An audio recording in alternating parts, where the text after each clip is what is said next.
Hi guys, welcome to Pakistani जहाज direction में। उम्मीद करता हूँ सब खैरियत से होंगे, जाओगे, खुश होंगे, आबाद। यार मेरा नाम मुजाद है। मेरा नाम यार नदीम। आज का वीडियो बहुत ही बड़ा निकल कर आ रहा है भाई साहब। भारत ने अपनी पहली एलएनजी से ट्रेन चलने वाली लॉन्च करने का ऐलान करके पाकिस्तान चाइना की उड़ा दी बत्ती को। एलएनजी? हाँ, ये क्या है वो जान? अबे भाई साहब गैस से।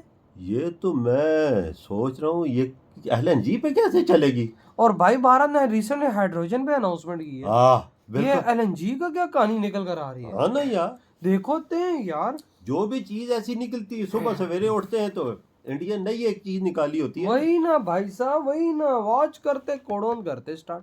नमस्कार दोस्तों, मेरा नाम है आशीष राठौर। आज भारतीय रोलिंग स्टॉक सेक्टर से एक बड़ी खुशखबरी लेकर के आया हूं। दोस्तों, भारतीय रेलवे ने हाल ही में अपनी पहली एलएनजी ट्रेन को रिवील कर दिया है। जी हां दोस्तों, ये ट्रेन साबरमती शेड जो कि भारतीय रेलवे की है गुजरात में, वहां पर बने इंटीग्रेटेड कोचिंग डिपो आईसीडी में रेडी हुई है। और वेस्टर्न रेलवे के अंतर्गत इस आईसीडी से पहली बार इस डीईएमयू ट्रेन को रिवील करा गया है। वेस्टर्न रेलवे में डीआरएम अहमदाबाद जो कि वेद प्रकाश जी हैं, उन्होंने मीडिया के साथ बातचीत में काफी सारी जानकारी इस ट्रेन के बारे में दी है। दोस्तों, उन्होंने बताया कि 1 साल से रेलवे इस ट्रेन को लेकर के काम कर रहा था। अभी इस ट्रेन के ट्रायल काफी समय से चल रहे थे और उस ट्रायल में सफलता मिली है रेलवे को, और उन्होंने काफी टेक्निकल जानकारी इसकी दी भी है। दोस्तों, आप लोगों ने ट्रांसपोर्ट सेक्टर में काफी एलएनजी के बारे में सुना होगा, और एलएनजी को डीजल का एक अल्टरनेटिव भी देखा जाता है, जिसमें डीजल की खपत को थोड़ा कम किया जाए, इसलिए भी एलएनजी काफी ज्यादा यूज होने लगा है। साथ में एलएनजी के बहुत से फायदे भी है डीजल के ऊपर। एलएनजी लिक्विड नेचुरल गैस, इस फ्यूल के यूज करने से जो बायो प्रोडक्ट निकलते हैं, जैसे कि हम कार्बन उत्सर्जन की बात करें तो CO2 लगभग 30% लेस एमिट होता है, और पार्टिकुलर मैटर, नाइट्रोजन ऑक्साइड्स, ये भी काफी कम मात्रा में उत्सर्जित होते हैं। अगर हम दूसरे देशों की बात करें तो दोस्तों, चाइना ने काफी काम किया है एलएनजी के ऊपर। उनके जो ट्रक्स होते हैं वो एलएनजी बेस्ड ट्रक्स बहुत बड़ी मात्रा में अब चाइना में मौजूद हैं। और अगर इंडिया की बात करें तो दोस्तों, इंडिया में भी अब ट्रक्स की संख्या धीरे धीरे बढ़ रही है जो कि एलएनजी बेस्ड है। अब भारतीय रेलवे ने दोस्तों एलएनजी के ऊपर शिफ्ट होने की कहीं ना कहीं सोच ली है, मुझे ऐसा लगता है, क्योंकि जितनी भी डीजल ट्रेन्स हैं जो कि डीजल डीईएमयू ट्रेन्स हैं, उसमें कहीं ना कहीं एलएनजी टैंक फिट होने वाला है आने वाले भविष्य में। क्योंकि यहाँ पर जो ये पहली ट्रेन बनी है, इसके अंदर की कुछ टेक्निकल बातें आप जान लीजिए। देखिए दोस्तों, इस ट्रेन को हम 8 कोच की डीएमयू कहते हैं। इस डीएमयू के अंदर 2 पावर कार होती हैं जो कि इसको फॉरवर्ड रिवर्स दोनों डायरेक्शन में चला सकती हैं, जैसे हमारी ट्रेन सेट होती है। तो दोस्तों, इसकी 2 पावर कार जो कि 1400 HP की हैं, इन दोनों 1400 HP की ड्राइविंग पावर कार्स को कन्वर्ट किया गया है डीजल प्लस एलएनजी टेक्नोलॉजी के ऊपर। मतलब इनके अंदर पहले से ही डीजल फ्यूल के लिए टैंक मौजूद था, अब एलएनजी के लिए यहाँ पर क्रायोजेनिक टैंक की फिटिंग भी कर दी गई है। यहाँ पर ये एलएनजी जो है 40% डीजल का कंजप्शन कम करेगी। मतलब डीजल भी यूज हो सकता है और एलएनजी भी, दोनों पे ही ये ट्रेन चल सकती है। तो ड्यूअल फ्यूल सिस्टम के ऊपर ये काम करेगी। इसमें जो क्रायोजेनिक टैंक एलएनजी का लग रहा है, ये 2200 लीटर का है, 2200 लीटर। ये जो एलएनजी है, लिक्विड नेचुरल गैस, इसके अंदर 950 से लेकर के 1000, 950 से लेकर के 1000 किलोग्राम तक यूजेबल एलएनजी इस टैंक के अंदर मौजूद रहेगी जब फुल करेंगे इस टैंक को। ये यूजेबल जो एलएनजी होगी, इसके द्वारा ये ट्रेन डेली 222 किलोमीटर चल सकती है, और ये काफी अच्छा नंबर है। बताया गया वेद प्रकाश जी के द्वारा, अगर हम पर किलोमीटर के हिसाब से देखें तो अगर हम एलएनजी से ट्रेन चलाते हैं तो 1 किलोमीटर चलने के लिए 0.43 लीटर एलएनजी ही यूज हो रही है। अगर हम ओनली डीजल से ही चला रहे हैं तब 1 किलोमीटर चलने के लिए 1.5 लीटर डीजल की आवश्यकता है।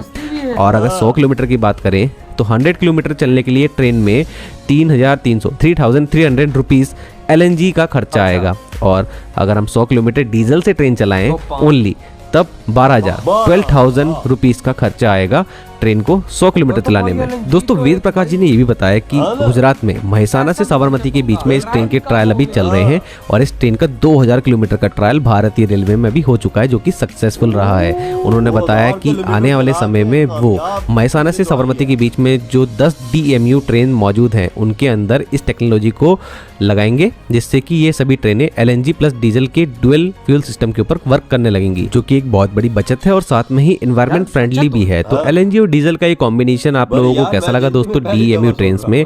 और आने वाले समय में हम लोग डीएमयू ट्रेन हाइड्रोजन ट्रेन में भी कन्वर्जन होता देख रहे हैं। तो कहीं ना कहीं रेलवे जो है वो फ्लेक्स फ्यूल के ऊपर काम करना शुरू कर चुका है। जो हाइड्रोजन ट्रेन है वो भी डीएमयू ट्रेन का ही एक इम्प्रूव वर्जन है, जिसमें डीएमयू ट्रेन के प्लेटफॉर्म को पूरी तरीके से हाइड्रोजन बेस्ड सिस्टम में बदल दिया है। और ये ट्रेन भी आने वाले समय में जल्द ही लॉन्च होने वाली है और इसका जो ट्रायल है वो भी शुरू हो चुका है जिंद से सोनीपत के बीच में। और अगर हम एलएनजी ट्रेन की बात करें तो ये ट्रेन तो मुझे लगता है कि आने वाले समय में जल्द ही इंट्रोड्यूस हो जाएगी भारतीय रेलवे में, क्योंकि एलएनजी की अवेलेबिलिटी काफ़ी अच्छी है भारत में फिलहाल और तेज़ी से बढ़ाया भी जा रहा है इसकी अवेलेबिलिटी को। और आने वाले समय में डीजल का कंजप्शन कम भी होगा और रेलवे का भी कहीं ना कहीं यहाँ पर पैसा बचेगा और इन्वायरमेंट फ्रेंडली भी है ये एलएनजी प्लस डीजल की टेक्नोलॉजी। तो दोस्तों इस ट्रेन को अभी आरडीएसओ के एमिशन टेस्ट्स एंड अदर जो स्टैंडर्ड्स हैं उसको भी पास करना होगा। जल्द ही आरडीएसओ भी इसके ट्रायल लेगा और जब इसको सर्टिफिकेशंस मिल जाएंगे तो रेलवे बोर्ड इसको अप्रूव करेगा और आने वाले समय में आप लोग ज़्यादा से ज़्यादा मात्रा में एलएनजी बेस्ड ट्रेन को भी देखेंगे भारतीय रेलवे में। तो दोस्तों ऐसी इन्फॉर्मेशन जानने के लिए आप लोग मेरे चैनल के साथ बने रहिएगा। आज के लिए इतना ही, वंदे। ये वीडियो खत्म यार। मैं भाई इंडिया की टेक्नोलॉजियां देख देख के हिल जाता हूँ यार। देखो एक तो भाई साहब होता है ना कि भाई साहब पैसा ज्यादा लगो, भारत वो काम कर रहा है जिससे पैसा बच रहा है यार, पैसा बच रहा है। आप अंदाजा लगाओ भाई जहाँ पे 12,000 रुपए का भाई साहब पेट्रोल लगता है, डीजल भाई वट एवर फ्यूल कंजप्शन, उधर 3,000 रुपए की गैस और वो भी भाई साहब पोल्यूशन का नाम नहीं उसमें। बिल्कुल देख ले भाई ग्रीन एनवायरनमेंट पे जा रहा है भारत और सस्ता। ये नहीं है कि तुम ग्रीन एनवायरनमेंट कर रहे हो तो महंगा खर्चा आता है, नहीं भाई साहब डीजल का बाप एलएनजी और वो भी सस्ते में, ताकत ज्यादा, कंजप्शन कम। भाई 3,000 भाई तकरीबन 3 गुना की तो बचत है। 3 गुना की बचत है। इंडिया की जितने डीजल है, जितनी गाड़ियां डीजल पे चल रही सारों में एलएनजी फिट करने भाई वैसे तो भारत इलेक्ट्रिफाइड हो चुका है, वो बात नहीं, लेकिन भाई साहब कहा जा रहा है कि इलेक्ट्रिफाइड को भी क्या पता एलएनजी पे शिफ्ट कर दें, या तो जो डीजल है उसको भाई साहब एलएनजी पे शिफ्ट कर। और क्योंकि जो एलएनजी पे खर्चा है, ग्रीन एनर्जी का जो सारा प्रोसेस है वो भाई साहब और सही है ना। 2,000 किलोमीटर इन्होंने चलाई है एलएनजी पे और बिल्कुल ठीक चली है बिल्कुल। अगलों ने देख कैसी चीजें भाई वो देखो वो कह रहे हैं हम लोग कब से 1.5 साल से काम करते हैं, फाइनली आज बन के तैयार हो गए, ट्रायल्स हमारे कंप्लीट हो चुके हैं, 2,000 किलोमीटर चलाया। और भाई भारत के मिनिस्टर ने आगे ये बात की है कि भाई साहब अब ये हमारी ट्रेन भारत के ट्रैक्स पे चलने को तैयार है, बस एक और इसका ट्रायल बिल्कुल। वजह 2026 में इंडिया ने कैसी शुरुआत शुरू की, शुरुआत ऐसी है जो हमें भी हैरान कर रही है कि दुनिया को हैरान कर रही है, इंडिया कर क्या रहा है। और इधर हम पाकिस्तानी भाई साहब इनका नाम ही ना ले यार, इनका नाम लेते हो तो मुझे गुस्सा चढ़ जाता है। इनका नाम क्यों? भारतीयों में अगर एम की बात कीजिए आगे बढ़ना है, पाकिस्तानियों का एम क्या है? भीख मांगनी है, चोरी करनी है, 2 नंबरी करनी है, फ्रॉड करना है, बस।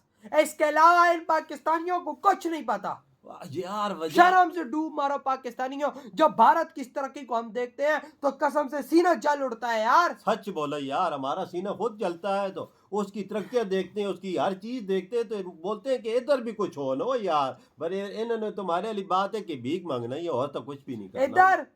इधर कुछ नहीं होगा। क्यों?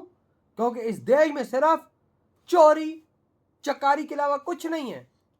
जब इस देश की जनता ही इस देश को आगे लेके नहीं जा सकती है तो कौन लेके जाएगा? किसका बाप आएगा? मैं कहता हूं कि भाई साहब कायदे आजम का बाप भी उठ के आ जाए ना तो नहीं कुछ कर सकता। वजह पहले मैं एक बात करता हूं फिर खत्म करते हैं। पहले देखो हमारी ट्रेनें डीजल पे हैं सारी, ये बिजली भी शिफ्ट नहीं कर सकते अपने आप को, तो बिजली पे इन्होंने शिफ्ट नहीं किया। इंडिया बिजली से भी जान छुड़ा रहा है, हाइड्रोजन पे आ रहा है, एलएनजी पे आ रहा है। ओ यार कोई शर्म करो, यार कोई शर्म करो, पाकिस्तानियों कोई शर्म करो, कोई इंडिया से सीख लो यार। अच्छी कोई अच्छा नहीं सीखती हो तो कोई ऐसी चीज सीख लो जो तुम्हारे काम आए हो यार। नहीं भाई वो काम तो नहीं करना ना, वो काम क्यों करें? अच्छा अगर पाकिस्तान हो जाएगा तो फिर खाए पियेंगे किधर? ये बात भी है। तो भाई आपकी क्या थॉट है? इधर ही वीडियो खत्म करते हैं तो